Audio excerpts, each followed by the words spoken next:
When did you see someone destroy their own happiness? When my best friend was getting married, she decided me and her weren't close enough and made a change to the guest list. Real family only, she announced during a mass dinner 3 months away.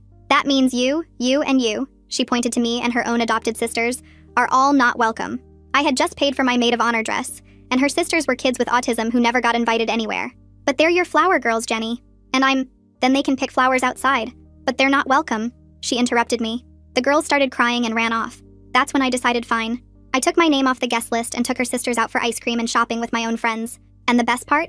Something my dear Cassie never even knew. I had spent over $4,000 of my own money on her wedding. Flowers, decorations, the works. The first week I was gone, Cassie called me sobbing.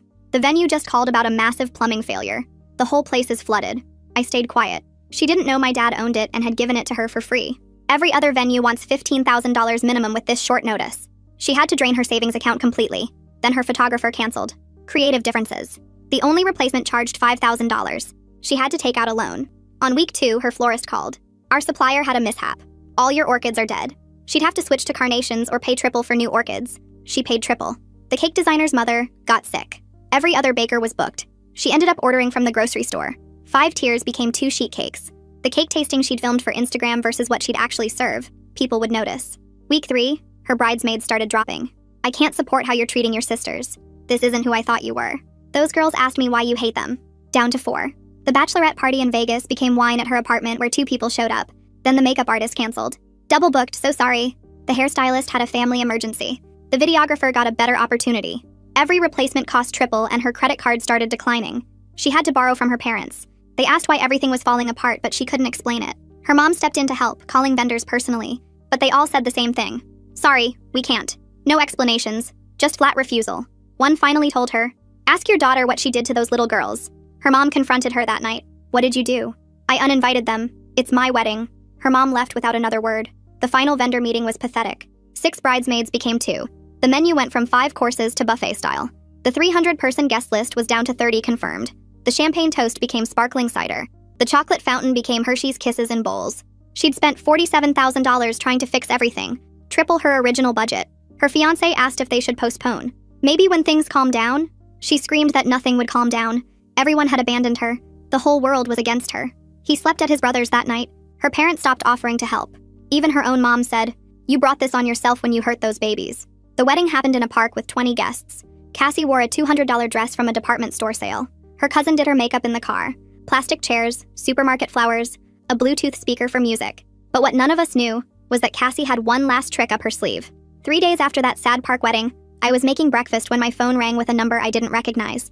The voice on the other end introduced herself as Cassie's lawyer and said she needed to discuss some serious legal matters with me and my father. My eggs burned on the stove as she explained that Cassie had been recording conversations for months, including one where my dad admitted pulling the venue.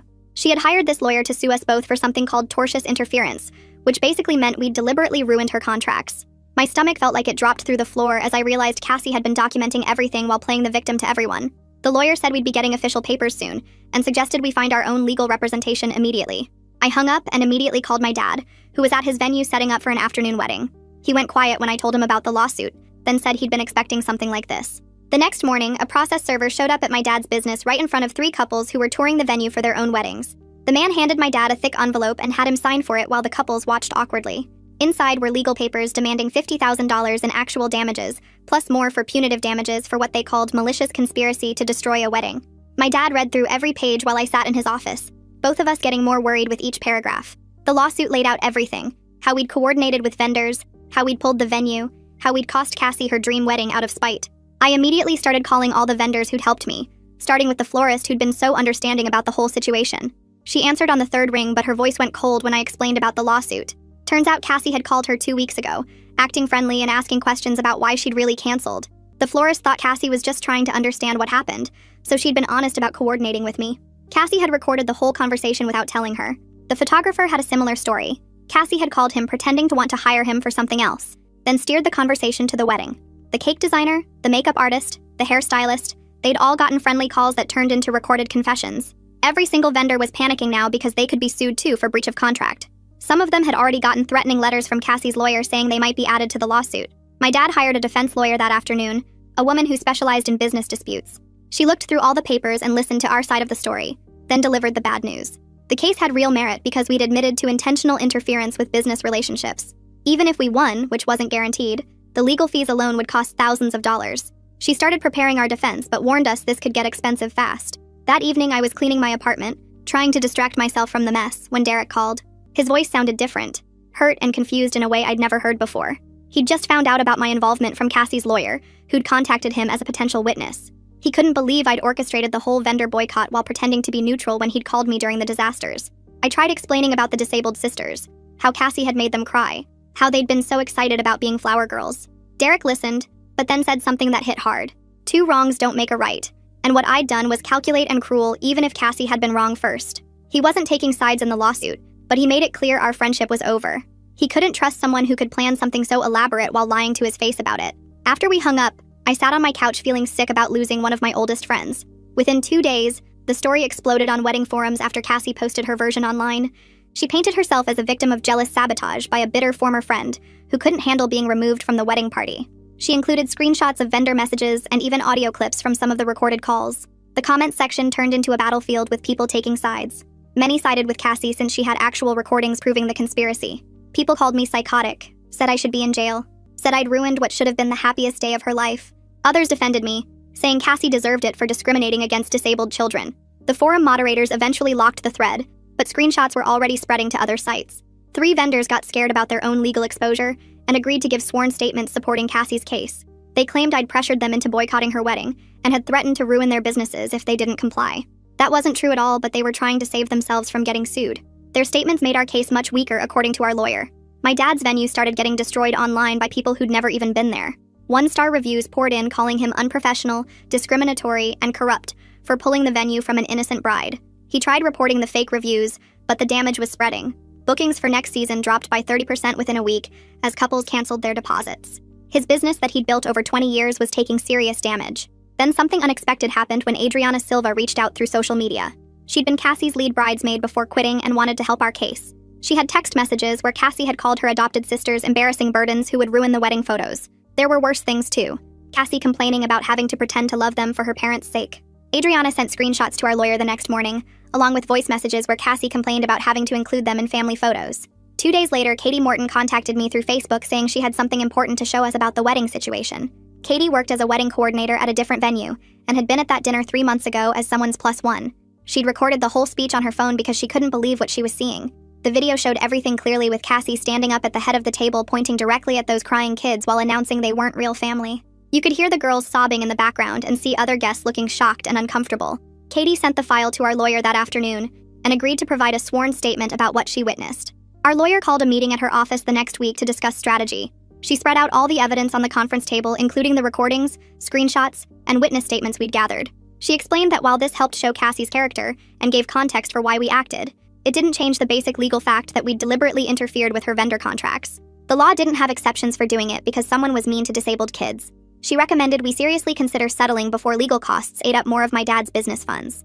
The next morning, Cassie's lawyer sent a formal settlement offer by certified mail. They would drop the lawsuit completely if we paid $30,000 within 30 days, plus issued a public apology on social media, admitting I had sabotaged the wedding out of jealousy. The alternative was going to trial, where legal fees alone could cost $60,000 or more even if we won. My dad read the letter 3 times before setting it down on his desk. I was so mad I could barely speak, but my dad stayed calm and practical like always. His venue couldn't survive a long court battle that would drain the business accounts and generate more bad publicity. He suggested we counteroffer $15,000 with no admission of wrongdoing and definitely no public apology. Our lawyer drafted the counteroffer that afternoon, emphasizing that we had strong evidence of Cassie's discriminatory behavior toward disabled children. While we were waiting for their response, I got an unexpected call from the adopted sisters' parents. They'd heard about the lawsuit through mutual friends and wanted to thank me for standing up for their daughters when nobody else would. The girls had been so excited about being flower girls and had practiced walking down the aisle for weeks before Cassie crushed their hearts. They offered to testify about the emotional damage Cassie had caused, including how the older girl still asked why Aunt Cassie hated her. They also had medical records showing increased anxiety symptoms requiring therapy after the incident. 3 days later, Cassie's lawyer sent back a one-line response rejecting our counteroffer completely. That same afternoon, Cassie went on a posting spree across Instagram, Facebook, and Twitter. She uploaded screenshots of vendor messages, portions of the recorded calls where vendors admitted to coordinating with me, and a long post about how her special day was ruined by a jealous friend. She tagged local wedding groups and bridal forums, making sure maximum people would see her version. The post started getting hundreds of shares and comments, with many people calling me a monster who destroyed an innocent bride's dream. Some commenters found my social media profiles and started sending nasty messages. My dad's venue Facebook page got flooded with angry comments from strangers who'd never even been there. I was at the grocery store 2 days later when my phone buzzed with a text from an unknown number. It was Carson Bauer, Derek's brother, asking if we could meet for coffee because he had something important to tell me privately. We met at a small cafe downtown where Carson looked around nervously before leaning in close. Derek was having serious second thoughts about Cassie after watching her turn so vindictive and cruel instead of just moving forward with their marriage. He'd tried talking to her about dropping the lawsuit and focusing on their future, but she'd screamed at him for not supporting her. Carson said Derek was starting to see a side of Cassie he'd never noticed before. Our lawyer decided to dig deeper into Cassie's online history and filed subpoenas for her full social media records going back 5 years. What she found changed everything about our defense strategy. There were multiple posts where Cassie had complained about disabled children at restaurants, movie theaters, and other events, calling them mood killers and saying they should be kept at home. One post from 2 years ago said special needs kids at weddings were attention-seeking distractions from the bride. She'd deleted these posts recently, but the subpoena pulled them from the platform's archives. Our lawyer immediately began preparing to use this pattern of discrimination as part of our defense. The story somehow made its way to disability advocacy forums and Facebook groups after someone shared screenshots of Cassie's old posts. Within days, several major organizations were discussing the case and offering to file amicus briefs supporting our position. Parents of disabled children started sharing their own stories of discrimination and exclusion. The hashtag #DefendDisabledKids started trending locally. Cassie's lawyer called an emergency meeting with her client as the situation spiraled beyond what they'd expected. They realized the case was attracting the wrong kind of attention, with Cassie becoming the villain in a viral story about discriminating against disabled children. Instead of a simple contract interference case, it was turning into a public relations nightmare that could follow Cassie forever. Her lawyer strongly suggested switching to mediation to resolve this quietly before more damage was done to Cassie's reputation. I spent the next 3 weeks calling parents from the sisters' therapy group, and every single one wanted to help. The therapy center had a small waiting room where parents would chat while their kids were in sessions, and everyone knew those 2 girls. One mom showed me videos on her phone of the younger sister helping her son during a meltdown at the center's holiday party. Another dad had pictures from a sensory-friendly movie event where the older girl had shared her noise-canceling headphones with his daughter who'd forgotten hers. The occupational therapist wrote a letter about how the girls always helped set up activities for younger kids and never complained when sessions ran long. I collected 17 witness statements total, and each one talked about specific times the sisters had shown kindness to other kids. My lawyer organized everything into a folder with tabs for different categories like community impact and emotional development. The morning of mediation arrived, and I put on my only business suit while my dad wore his best polo shirt. We drove to the mediator's office in a strip mall between a nail salon and a tax place. Cassie's car was already in the parking lot, some fancy lease she'd gotten right before the wedding planning started. Inside the waiting room, she sat in a black suit with her hair in a tight bun, holding a thick binder labeled evidence in gold letters. Her lawyer sat next to her, typing on his phone, and didn't look up when we walked in. I carried a simple manila folder with the photos I'd taken of the sisters trying on their flower girl dresses at the store 3 months before everything fell apart. The mediator called us into a conference room with a long table and uncomfortable chairs. She was a retired judge with gray hair and reading glasses on a chain who introduced herself as Judge Carolyn Lake. Cassie immediately opened her binder and started pulling out printed screenshots and transcripts she'd made of the recorded calls. Judge Lake put on her glasses and looked through the papers while Cassie's lawyer explained how we'd violated business interference laws. The judge picked up one transcript and asked if any actual contracts had been signed between Cassie and these vendors. Cassie's lawyer admitted most were verbal agreements, but argued that didn't matter for interference claims. Judge Lake set down the papers and turned to look at the photos I'd brought. The girls were smiling so big in those pictures, holding up the puffy pink dresses against themselves in the store mirror. She studied them for a long moment, then asked Cassie directly how she felt seeing her sisters that happy about being in her wedding. Cassie's face got red and she started crying about how her perfect day was ruined and she'd never get another chance at her dream wedding. Judge Lake waited for her to stop, then asked if she thought those little girls would ever get back their excitement about being flower girls for their big sister. The room went quiet, and Cassie just stared at the table. We took a break after an hour, and I went outside to get some air. That's when I saw Derek's car pull into the parking lot. He got out wearing jeans and a wrinkled t-shirt like he'd just rolled out of bed and rushed over here. He walked straight past me without saying anything and went inside. 5 minutes later, Cassie's scream echoed through the whole building. I rushed back in to find Derek standing at the head of the conference table telling everyone he needed to say something important. He announced that regardless of how the lawsuit turned out, he was calling off their engagement permanently. Cassie jumped up screaming that I'd poisoned him against her and this was all part of my plan to steal him. Derek stayed calm and said her behavior over the past month had shown him who she really was. He couldn't marry someone who would hurt children, then spend weeks playing victim and trying to destroy people's lives over consequences she brought on herself. He looked at Judge Lake and said he'd testify about everything he'd witnessed if this went to trial, including Cassie's comments about her sisters being embarrassments and her plans to exclude them from family events even before the wedding. Cassie's lawyer grabbed her arm and pulled her back into her chair, whispering urgently in her ear. Judge Lake suggested we take another break while everyone processed this development.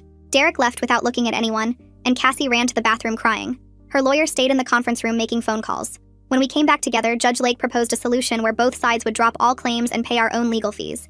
We'd sign mutual non-disclosure agreements and no money would change hands. She said this would let everyone move forward without admitting fault or continuing expensive legal proceedings. Cassie wanted to keep fighting, but her lawyer leaned over and told her without Derek's support, she'd lose any sympathy from a jury. His testimony about her treating the children badly would destroy her case completely. They whispered back and forth for 10 minutes before Cassie's lawyer said they'd accept the mediation agreement. We spent another hour going through paperwork and signing documents. My dad still had to deal with the damage to his business from all the bad reviews and lost bookings, but at least the legal threat was over. Cassie left first, slamming the door so hard the pictures on the wall shook. 2 weeks passed before I heard from Adriana, who'd been the first bridesmaid to quit. She called to say she was organizing something special for the sisters at a sensory-friendly venue downtown. All the bridesmaids who'd quit wanted to come celebrate the girls properly since they never got their moment at the actual wedding. The party was at a sensory-friendly play center downtown with soft lighting and quiet music that wouldn't overwhelm the girls. Adriana had decorated the whole place with pink and purple streamers, the sisters' favorite colors. The girls showed up wearing the flower girl dresses they never got to use. These puffy pink things with layers of tulle that made them spin when they walked. Their parents had done their hair in little braids with white ribbons woven through. All 6 bridesmaids who quit Cassie's wedding were there, plus about 20 other people from the autism support group. The girls grabbed baskets of rose petals Adriana had prepared and started throwing them everywhere while everyone clapped and cheered. Their mom was crying and taking pictures with her phone while their dad kept wiping his eyes and pretending he wasn't emotional. The girls ran around throwing petals at everyone, giggling so hard they could barely breathe.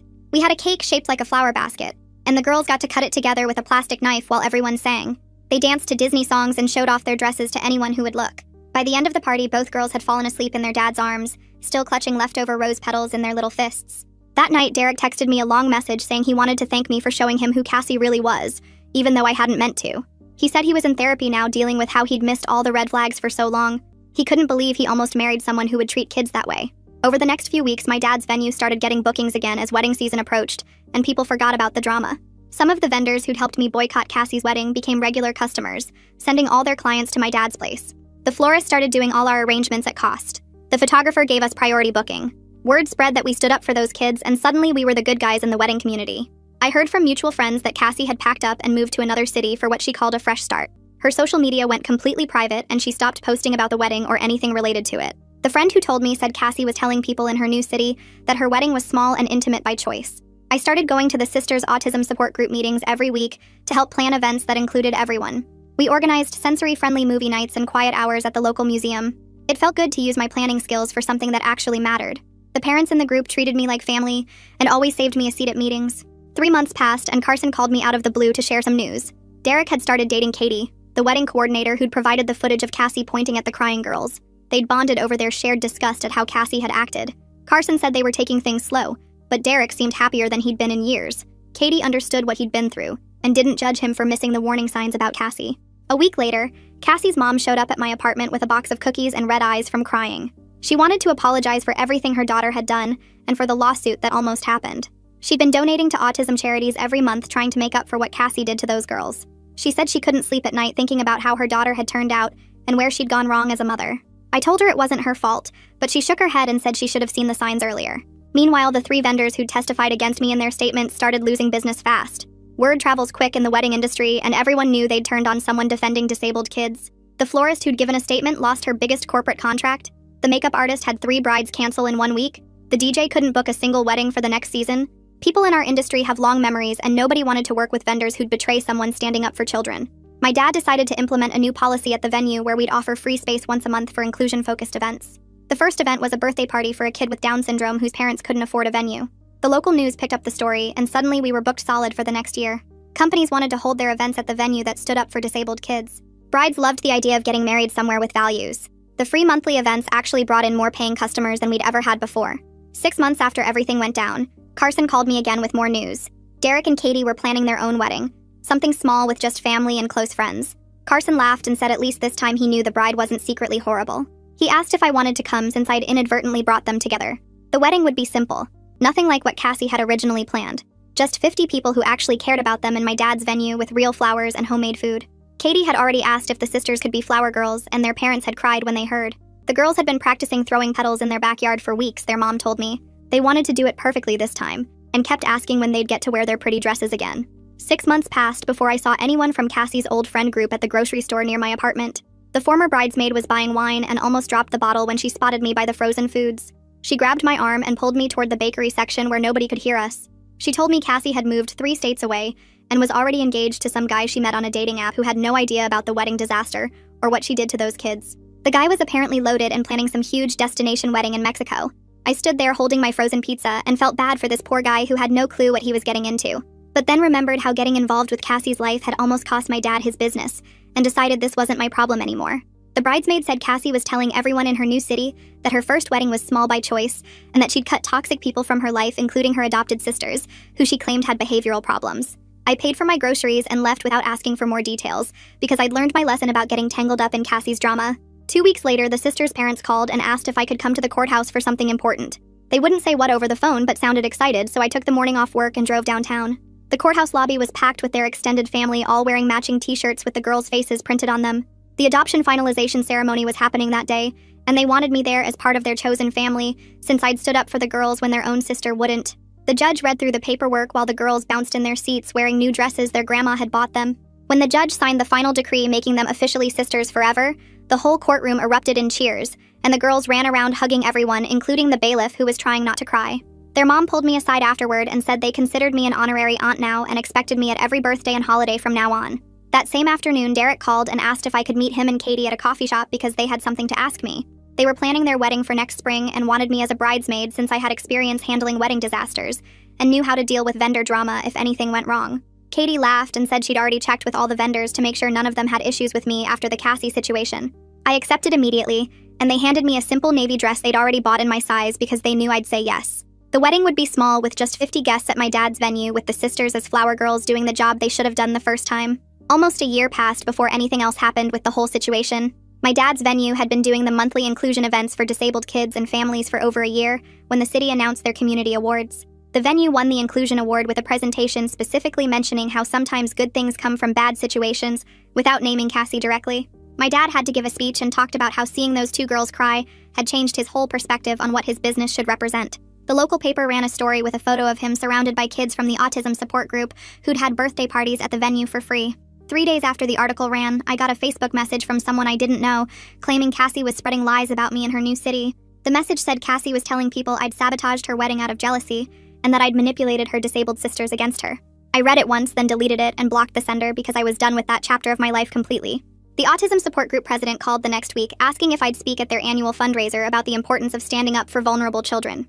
I agreed, but made it clear I'd only focus on the positive outcomes like the inclusion events and the community that had formed around supporting these kids. The fundraiser was held at a hotel ballroom with 300 people who'd each paid $75 to attend.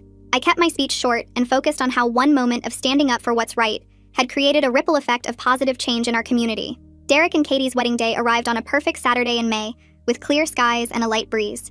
The venue looked beautiful with simple white flowers and string lights that Katie had hung herself the night before. The 50 guests were all people who genuinely loved the couple, with no obligation invites or distant relatives who barely knew them. The sisters wore purple dresses and had practiced their flower girl walks. So many times their mom said they did it in their sleep. When the music started, they walked down the aisle throwing petals with huge smiles while everyone took pictures and cheered them on. Katie had given them special baskets with their names embroidered on them that they clutched like treasures. Watching those girls finally get their moment as flower girls with everyone smiling and celebrating them made my chest tight with emotion. This was what weddings were supposed to be about, with real joy and love instead of perfect Instagram posts and showing off for strangers. My dad stood next to me during the ceremony, and I saw tears running down his face when the sisters threw their last petals and ran to sit with their parents. He leaned over and whispered that seeing those kids so happy made all the legal fees and drama worthwhile, because his venue had never felt more like a place of real love than it did right then. The reception moved to the covered patio area where Derek stood up and clinked his glass for attention while everyone turned to watch him. He started talking about friendship and loyalty, and then looked straight at me, saying I was the kind of friend who did the right thing even when it cost me everything. The room got quiet as he explained how integrity meant standing up for vulnerable kids even when it got complicated and expensive, and thanked me for showing him what real character looked like. People started clapping and the sisters ran over to hug me while their parents wiped tears from their faces, and my dad squeezed my shoulder. Katie threw her bouquet during the traditional toss, and when she caught it herself on purpose, she walked straight to the sisters and placed it in their hands together.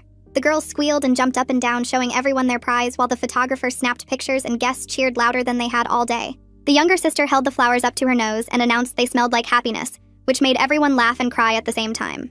2 years went by without any drama, and I focused on my job and volunteering with the autism support group every month. Then one afternoon, Adriana called me out of nowhere saying she heard through mutual friends that Cassie's second engagement had crashed and burned spectacularly. Apparently, the new guy's sister was a special education teacher who did some digging after meeting Cassie and found the old lawsuit documents online. She showed her brother everything, including the part about Cassie calling disabled children mood killers and embarrassing burdens on social media. He broke up with her that same day and told everyone in their friend group exactly why he was calling off the engagement. Cassie had to move cities again because word spread fast in their social circles about what kind of person she really was. Meanwhile, the sisters were doing amazing, with the older one mainstreaming into regular classes with just an aide for support. She made 3 close friends who came to her birthday party at my dad's venue, where she got to be the princess she always wanted to be. The younger sister discovered she had real talent for art and started winning local contests with her paintings of flowers and butterflies. Their mom sent me photos of every award ceremony and art show, where the girl stood proud holding her ribbons and certificates. She told me that whole wedding disaster turned out to be the best thing that ever happened, because it connected them to a community that truly supported their family. They found therapists and programs and other families who understood their journey and celebrated their daughters, instead of seeing them as problems. The girls had friends now, and birthday party invitations and sleepovers and all the normal kid stuff they'd missed out on before. Looking back at everything that happened, I knew I'd make the same choice again, even knowing the lawsuits and lost friendships and thousands in legal fees.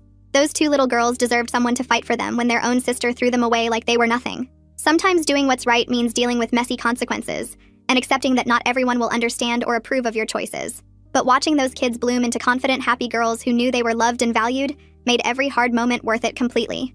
Well, folks, that was definitely a journey. Appreciate you being here and wondering through it all with me.